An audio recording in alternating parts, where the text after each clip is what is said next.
Bonjour à tous et bienvenue sur Copo & Co. Alors tout d'abord je voulais vous remercier parce que vous êtes de plus en plus nombreux à regarder mes vidéos. Et donc voilà, c'est très encourageant. Et ça m'encourage à continuer à vous faire part de mes tests, à vous faire part de mes projets différents dans la menuiserie. Donc n'hésitez pas à continuer à regarder, à vous abonner, à cliquer sur j'aime, à partager. C'est absolument génial. Donc aujourd'hui, dans la continuité des vidéos précédentes, je voulais vous proposer un test et plutôt un ressenti voilà, sur cette scie radiale qui est de la marque Evolution. C'est la Rage S. Non, c'est la Rage 3 S300. À l'envers, c'est pas facile à lire. Donc, je l'ai depuis maintenant 10 mois. Et donc, j'ai eu l'occasion pas mal de la tester, de la mettre à l'épreuve. Et du coup, de vous faire un petit retour sur les points forts à mon sens, les points faibles à mon avis aussi. Tout comme j'ai déjà pu le faire par exemple pour la scie sous table de Valt ou encore le rabot déco chez Page qui est dans mon atelier. Donc voilà, n'hésitez pas à regarder, elles sont dans les playlists de la chaîne. Donc si ça vous intéresse, il y a de quoi faire. Donc ce que je vais vous proposer, c'est une vidéo en 3 étapes. Alors la première, ce sera un petit tour de la machine, un petit tour du propriétaire, de façon à ce que vous puissiez voir un petit peu comment elle est conçue, quelles sont les options, quels sont les réglages possibles. Le second point, ça sera les points forts que j'ai pu regarder, que j'ai pu trouver au fur et à mesure de mon utilisation. Et puis bien sûr, comme d'habitude, les points faibles de la machine. Donc voilà, ne perdons pas plus de temps, je vous emmène, on fait un petit tour du propriétaire. Donc voici l'engin. Alors, pour vous faire un petit peu le descriptif technique que vous avez peut-être déjà vu sur les sites marchands si vous hésitez à l'acheter. Donc c'est une machine qui permet de faire des coupes jusqu'à peu près 30 cm. Donc vous voyez ici c'est assez grand quand même. Par contre on va être vite limité ici par la hauteur du moteur. Parce que j'ai mesuré, on est à 75 mm. Vous voyez quand c'est à plat, il ne faut pas avoir des pièces trop importantes. Parce que sinon, voilà, on est vite freiné dans nos projets. Alors elle va à 3000 tours minute, elle a une lame de 210 avec un alésage de 25,4 mm. Et la lame d'origine qui est ici est une 24 dents, elle permet de couper pas mal de matériaux. Vous voyez, c'est encore un petit peu marqué dessus, de l'alu, du bois et du plastique. Donc c'est assez efficace, je dois le dire. Ça, voilà, il ne faut pas non plus débiter des choses trop importantes et trop épaisses, mais pour du bricolage modéré, franchement, ça suit bien. On arrive à avoir un résultat tout à fait correct. Alors moi, je l'avais acheté parce qu'il y avait vraiment une promotion qui était très intéressante à mon sens. Pour vous donner un ordre d'idée, ce que j'ai recherché dans mes archives, j'ai acheté l'ensemble, donc la scie plus le pied, à 150 € dans une grande surface bien connue qui s'appelle Leroy et qui termine par Merlin. Donc en ce moment, j'ai vérifié aussi, elle est à peu près à 180 € en général. Donc voilà, c'est un investissement qui est quand même modéré. On est loin d'une machine professionnelle. Donc en même temps, on peut pas non plus attendre des résultats professionnels non plus, mais c'est quand même tout à fait convenable. Alors, vous l'avez vu ici, vous avez quand même des servantes qui sont avec des rouleaux, donc c'est pas mal quand on a le bois qui doit basculer. Et ce que je tenais à vous faire voir, parce qu'on va directement passer au point positif, c'est la longueur disponible une fois qu'elles sont étirées à leur maximum. Regardez-moi ça, hop. Donc ça fait une longueur quand même qui est assez remarquable. On atteint 1,86 m entre les deux rouleaux. En sachant que du coup les pieds sont vraiment mastoc. Et vous voyez, enfin là le sol n'est pas plat, c'est le mauvais exemple. Mais quand le sol est plat, vous voyez, j'ai beau secouer, ça ne bouge pas. Donc c'est-à-dire que voilà, quand vous avez vos bois, il faut quand même vraiment penser à serrer ici à fond. Parce que quand il y a du poids, les servantes ont tendance un petit peu à s'enfoncer. Donc ça vraiment, la largeur des servantes, c'est un des premiers points forts. Alors ici vous avez ici une molette qui vous permet de desserrer. Et puis après un petit levier ici quand on veut changer du coup l'inclinaison de la lame. Donc une fois que c'est réglé à l'inclinaison voulue, à l'angle voulu, il suffit de resserrer et ça verrouille l'ensemble. Donc voilà, si vous voulez l'utiliser directement sur votre meuble ou voilà, sur un support autre, il vous suffit de retirer les écrous papillons, voilà, de lever les poignets et puis ça va s'enlever tout seul. Donc voilà, c'est tout à fait nomade un petit peu si vous voulez l'emmener sur un chantier et que vous voulez pas vous embarrasser des pieds, ça pose aucun souci. Alors, bien sûr, je vous l'avais dit, hein, les servantes ici, elles sont réglables. Et ce qui est très bien, parce que si vous les levez un petit peu plus haut que la hauteur souhaitée, ici, vous allez avoir des petites butées qui vont être tout à fait pratiques. Donc voilà, vous pouvez avoir une butée à gauche ou une butée à droite, selon la façon dont vous avez fait vos réglages. Et donc c'est un tout petit accessoire, mais qui quand même peut rendre de fiers services. Alors ici, identique, hein, je m'en suis jamais servi, je viens de me rendre compte de son existence. Vous avez la possibilité d'allonger un petit peu le guide, si vous avez besoin, et de le visser après pour le verrouiller. Mais voilà, ce qui est intéressant, c'est que si vous avez besoin d'emmener dans votre voiture ou que là, vous voulez réduire au maximum son encombrement, eh ben, vous pouvez rentrer tout ça. Vous pouvez aussi dévisser les petites vis de fixation ici pour enlever les guides. Hop là. Donc il faudra remettre après. Vous verrouillez ici la coulisse. Vous verrouillez également ici. Hop là, je l'incline.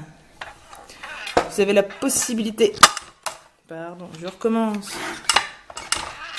Vous avez la possibilité, voilà, de verrouiller ici la lame de façon à ce qu'elle ne bouge pas pendant le transport. Et puis du coup, ça peut être très facilement transportable en cas de besoin. Ou si vous ne l'avez pas forcément l'usage dans la menuiserie, vous pouvez également facilement la mettre sous un meuble à l'écart et puis ne la ressortir que quand c'est nécessaire. Donc voilà, je retire tout ça, je la remets en position. Alors, on va rester sur la partie supérieure. Ici, vous avez vu, vous avez un petit laser. Alors, bon, c'est efficace un petit peu de façon aléatoire, ça dépend aussi de l'angle qu'on choisit, mais c'est toujours intéressant d'avoir ce petit laser. Moi, je m'en sers, je le laisse toujours allumé, parce que voilà, ça me fait un petit repère visuel qui n'est pas négligeable. Ici, vous avez également une petite vis, donc on va pas forcément la descendre à fond, mais vous voyez, quand on la descend, cette petite vis, ici, eh bien, elle va venir en buter contre ce petit support, ce qui va permettre en fait de ne pas descendre entièrement la lame lorsque vous faites la coupe. Vous voyez, si vous voulez vous arrêter par exemple à cette hauteur-là, eh ben, il suffit de régler la vis en fonction. Plus vous allez l'enfoncer, moins elle descendra et plus votre coupe restera haute. Donc voilà, ça peut être intéressant si vous voulez faire des petites rainures ou voilà, en fonction des travaux que vous envisagez. Alors toujours sur la partie arrière, ici vous allez avoir le réglage de l'inclinaison de la tête. Donc il suffit pour ça d'avoir un petit peu de force et de dévisser. Et puis vous voyez, hop, tout ça s'incline jusqu'à 45 degrés. Bon après, pour reverrouiller, eh ben c'est pas dur. Voilà, on resserre. En sachant que c'est une poignée qui est munie d'un écrou, donc on ne peut pas tourner en entier. Donc si vous avez besoin de tourner, vous la tirez, vous la repoussez, et puis là ça vous permet d'avoir encore de l'amplitude pour serrer. Alors toujours au niveau du serrage, vous avez des petites presses qui sont fournies, donc vous pouvez les mettre soit à gauche, soit à droite. C'est aussi toujours intéressant si vous avez des pièces de bois par exemple qui sont assez longues et qui vont avoir tendance à basculer un petit peu. Et ben vous insérez ça, vous le verrouillez, vous descendez à la hauteur souhaitée et c'est là aussi très très stable. Donc voilà, c'est toujours intéressant d'avoir ça. Donc à l'arrière on a un petit sac pour les copeaux. Bon, enfin, il se remplit très vite. Vous voyez, on n'est pas obligé de l'enlever, on peut aussi juste l'ouvrir pour aspirer le contenu. Donc moi, j'en ai pas forcément, j'ai pas vu une efficacité foudroyante. Mais bon, je pense que s'il est vidé de façon très très très régulière, ça peut améliorer la coupe. Voilà, en tout état de cause, moi, ça a plutôt tendance un petit peu à partir dans tous les sens. Mais bon, c'est peut-être ma faute, j'entretiens peut-être pas assez ce petit sachet-là. Voilà, donc si je dois faire le point récap de tous les points positifs selon moi après une dizaine de mois d'expérience. Alors le premier, c'est que ça va couper un petit peu tout. Donc vraiment, j'ai testé tout à l'heure, j'ai même coupé un bout d'échelle parce que je suis en train de faire un tabouret, regardez, petit extrait, un tabouret avec une base en forme d'échelle. Et j'ai fait des petits tests et franchement, c'était la première fois que je coupais du métal avec, en l'occurrence de l'aluminium, hein, c'est réservé à ça. Ça s'est très bien passé, ça coupe très bien, très proprement. Que ce soit du massif, du mélaminé, etc. La coupe est franchement propre. Donc là aussi, c'est très intéressant. Je vous en parlais, les pieds qui sont vraiment très stables, très larges, qui offrent vraiment un bon appui à la machine. Les servantes qui offrent quasiment 1,90 m de large. Donc ça, c'est vraiment cool aussi.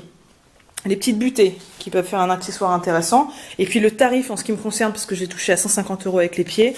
Moi, c'est un ensemble de points positifs vraiment qu'il faut avoir à l'esprit selon moi, parce que c'est quand même un outil intéressant quand on a un petit budget et quand on n'a pas non plus des travaux avec des prétentions folles. Donc voilà, que ce soit pour couper du parquet ou faire des petits travaux de menuiserie, ça passe très bien. Alors par contre, je vais parler un petit peu des points faibles. Il n'y en a pas des masses, hein. J'ai un petit peu fait le tour justement en préparant la vidéo. Les principaux pour moi, ça va être la relance de la machine. C'est-à-dire que quand on va la démarrer à froid, bon, elle va se lancer gentiment. mais elle va couper et tourner à atteindre son rythme de croisière assez rapidement. Par contre, lorsqu'on vient de couper, qu'on coupe, qu'elle tourne encore et qu'on essaie de la relancer, là, elle va patauger. C'est un truc incroyable. Ce que je vous propose, c'est de faire le test en direct. C'est-à-dire que je vais la faire démarrer.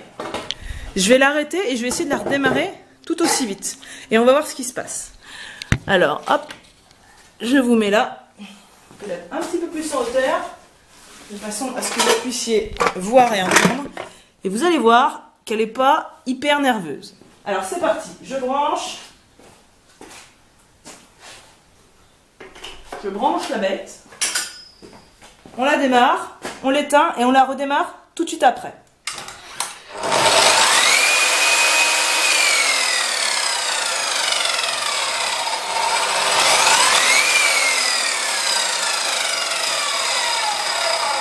Donc vous voyez, à froid elle démarre assez vite, mais dès lors qu'elle est en train de rouler, j'ai l'impression qu'il faut qu'elle se ralentisse avant de pouvoir repartir. Je vous refais le test. Vous allez comprendre si ce n'est pas déjà fait.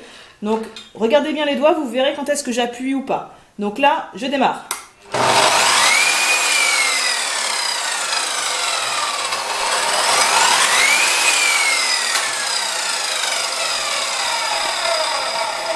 Donc j'espère que vous avez compris. Vous avez vu, au tout début, elle va démarrer en peut-être 2 secondes. Mais une fois qu'elle tourne, si on essaie de la redémarrer, il va falloir au moins 5-6 secondes. Et c'est vrai que quand on a plusieurs bois à faire les uns à la suite des autres, qu'on la ralentit, en fait, on a vite tendance à la laisser toujours en train de tourner, parce qu'on perd beaucoup moins de temps. Elle a vraiment du mal à se relancer. Donc ça, c'est le premier point négatif. Ensuite, bah, le point négatif vraiment qui est un petit peu embêtant à mon sens, c'est cette hauteur de coupe là. Donc je vous parlais tout à l'heure, on est vraiment limité à 75 mm. Et bon, c'est pas, voilà, ça atteint vite des limites. Voilà, pas forcément parce qu'on veut faire des choses pleines, mais voilà, c'est un petit peu embêtant quand on a des pièces qui sont par exemple un petit peu aussi encombrantes, qui vont monter un petit peu. Voilà, on est tout de suite limité par la machine et c'est un petit peu dommage. Et pour ajouter un dernier point négatif à cette très courte liste finalement, je vais vous parler juste de cette petite insertion orange. Vous voyez, on voit le niveau laser à l'intérieur. Quand on fait des coupes assez fines, les morceaux, je suis forcée de le constater, ont tendance vraiment à rester coincés à l'intérieur. Vous voyez, c'est très problématique. Enfin, ça n'empêche pas de bien couper, mais c'est toujours gênant d'avoir de temps à autre des petits bouts de bois qui se font éjecter. Et voilà. C'est vrai que si on veut vraiment garder ça propre, il faut retirer une des baguettes qui est sur le côté, donc enlever 4 vis. Bon, on n'a pas envie de faire ça de façon régulière, quoi, très clairement. Donc voilà, au final, les points positifs sont quand même beaucoup plus nombreux que les points négatifs, surtout quand on voit le prix. Je trouve que c'est une machine qui est très accessible, bien intuitive et surtout avec un très bon rapport qualité-prix. J'espère que ce retour d'impression vous aura été utile dans votre choix. N'hésitez pas à consulter les autres vidéos de ma chaîne parce que j'ai dernièrement fait voilà, le test de la DeWalt 745, du Rabo Dego, et bientôt je ferai aussi celui certainement je pense de la perceuse à colonne chez Page qui équipe mon atelier. Ça vous sera peut-être utile, donc n'hésitez pas à vous abonner quand quand les nouvelles vidéos seront en ligne, vous serez tout de suite informés. Encore un grand merci à vous tous pour regarder les vidéos, pour vous abonner, pour aimer, pour partager, c'est vraiment super. Je vous retrouve très bientôt sur Copo & Co.